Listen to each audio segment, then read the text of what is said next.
فضول خرچی، اور کتنی فضول خرچی ہو رہی ہے، اللہ ہم سب پر رحم فرمائے۔ اب کہیں بھی کوئی بھی شادی ہونا آپ اس کو دیکھ لیں، اتنا مطلب باپ کا پیسہ جا رہا ہوتا ہے کہ ہم یہ سمجھ رہے ہوتے کہ اللہ خیر کرے، اس لیے کہ یہ سارا بوجھ آخرکار بیٹے پر ہی آنا ہوتا ہے۔ اور کئی گھر جو جدا ہوئے نا، یعنی جس کے بیٹے ماں باپ سے جدا ہو جاتے ہیں، آپ ان کی جانچ پڑتال کر لیں۔ میں نے کئی لڑکوں کو یہ کہتے ہوئے سنا ہے کہ میں نوکھا اس لیے ہو گیا کہ میری شادی میں میرے باپ نے جو خرچہ کیا تھا نا وہ مجھ پہ ڈال دے رہا، اب کروایا تھا بیٹے ہی نے، اور باپ نے خوشی سے کیا بھی، قرضہ چڑھ گیا نا تو بیل بیٹے کے ہاتھ میں تھما دیا اور کہتا اس کو تجھے اتارنا ہے۔ میں کہتا ہوں اتنی فضول خرچی کیوں کر لیتے ہو کہ نسلیں بھی نہ بھر سکیں؟ سادگی کے ساتھ تھوڑا بہت سسٹم کر کے اپنے انوکھے انداز میں سادگی سے نکاح کر دو نا، تاکہ تمہارے بیٹے کے یہاں جب بیٹے یا بیٹی ہو نا تو وہ اچھی تعلیم اپنی قوم کی بیٹیوں کو دلا سکیں۔ یہ محتاط رہنا ہوگا، یہ بھی فضول خرچی بھی حضرت سے آپ نے سنا۔ اور تیسری چیز ایک بات عرض کر دوں، اللہ کرے ہمیں اور آپ کو سمجھ میں آ جائیں۔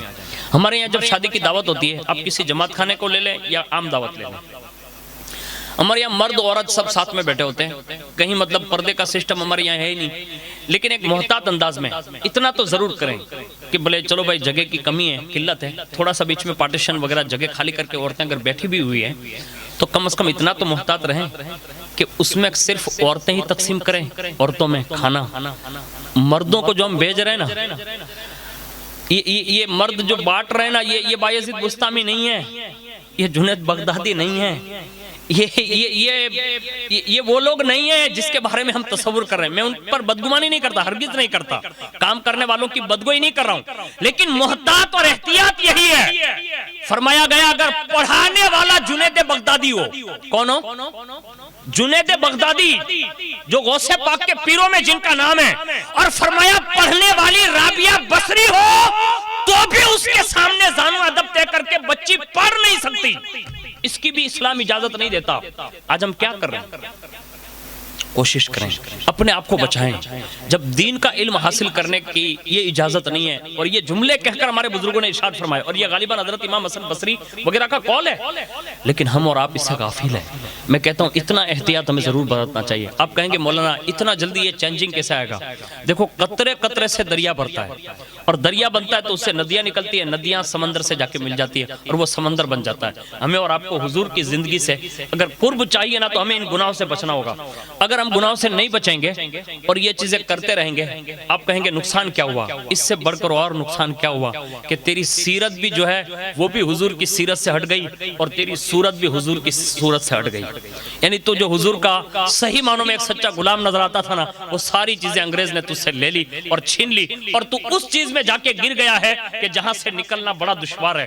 اس لیے اپنے بیٹوں کو بچپن سے، اور یہ جوان میں جو جن کی شادی ہے، اللہ آپ کو توفیق دے، آپ ایک بہترین والد محترم کے بیٹے ہیں، آپ سے میری نصیحت ہے، آپ کی ابھی شادی ہونے والی ہے، اور جتنے بھی نوجوان کی شادیاں ہو چکی ہیں ان کے لیے عموماً ہے، آپ یہ احتیاط کریں گے کہ شادی کے بعد اپنے والدین کی خدمت کا جو ہے ہر وقت خیال آپ کو رہنا چاہیے، اس لیے کہ شادی کے بعد مرد کا سب سے بڑا امتحان جو ہے نا وہ یہی ہے، ماں باپ کے ساتھ رہ کر اس کی خدمت کرنا اور اس کی ہاں پر لبیک کہنا۔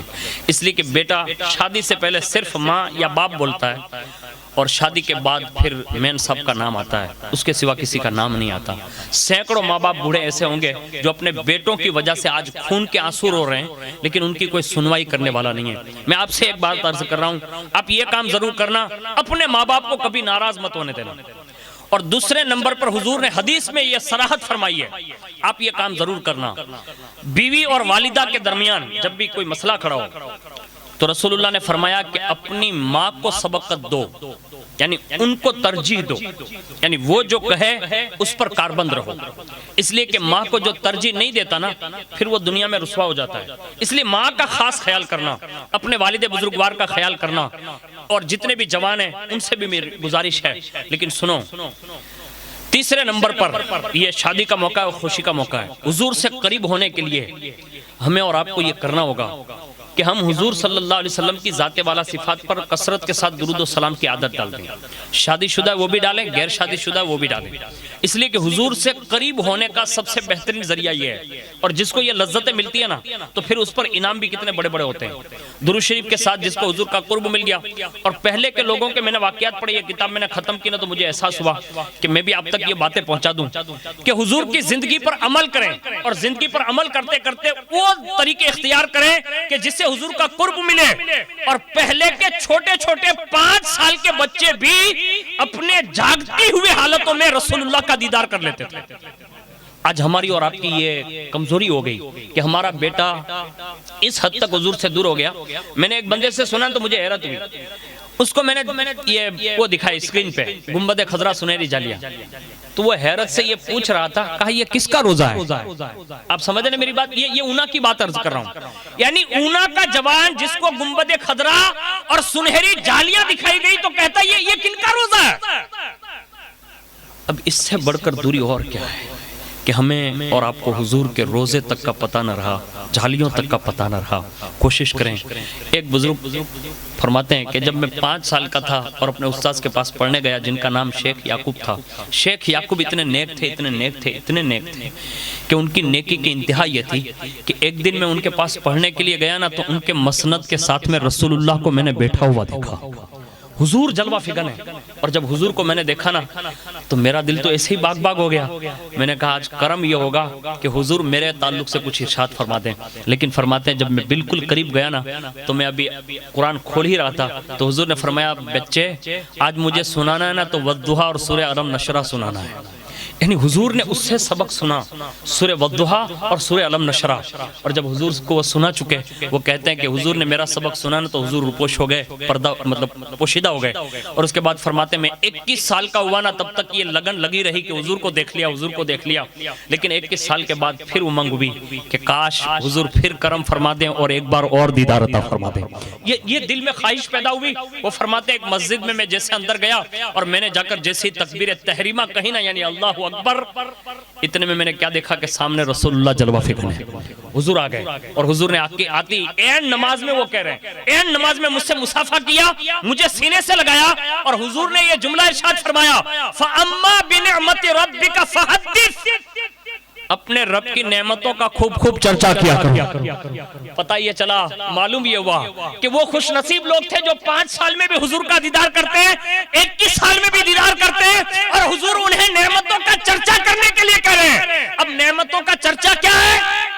اللہ اگر گھر پہ بیٹے کی نعمت عطا فرمائے نا تو بیٹے کو اچھی تربیت دینے کا حکم ہے, بیٹی دے تو اچھی تربیت دینے کا حکم ہے. اب لوگ کیا کرتے ہیں, یہ اونا کا قریب کا ایک علاقہ ہے, سالوں کے بعد بیٹے کا جنم ہوا, سالوں کے بعد. اب اس مطلب کم نصیب نے کیا کیا, بیٹے کی جنم کے موقع پر یعنی ولادت کی خوشی میں اس نے معاذ اللہ دیو میں شراب کی پالٹی رکھوائی. یہ ہمارے یہاں ولادت میں ہو رہا ہے, یعنی بچہ پیدا ہوا نا تو اس کی خوشی میں یہ ہو رہا ہے. پھر سنت اور ختنایا میں وہ کیا کرے گا, عقیقے میں کیا کرے گا, پھر شادی میں کیا کرے گا. اور لوگ یہ تصور کرتے ہیں یہ تو وی آئی پی لوگوں کا کام ہے. وی آئی پی لوگوں کا کام نہیں ہے. ہم جس دور میں ابھی پل رہے ہیں یہ آخری دور کی طرف بڑھتا ہوا دور ہے. حضور نے فرمایا میری امت پر ایک دور ایسا آئے گا کہ لوگ جب یہ شراب, گانے, باجے اور میوزک کی طرف بڑھ جائیں گے تو ایک دور وہ آئے گا کہ میرا رب ان کی صورتیں بدل دے گا. یعنی وہ یا تو سور کی شکل میں ہو جائے گا یا تو بندر کی شکل میں ہو جائے گا. اور لوگ اس کو نجی لے رہے ہیں. یہ نجی باتیں نہیں ہیں, یہ بہت ہی محتاط انداز میں ہمیں اس سے بچنے کی ضرورت ہے.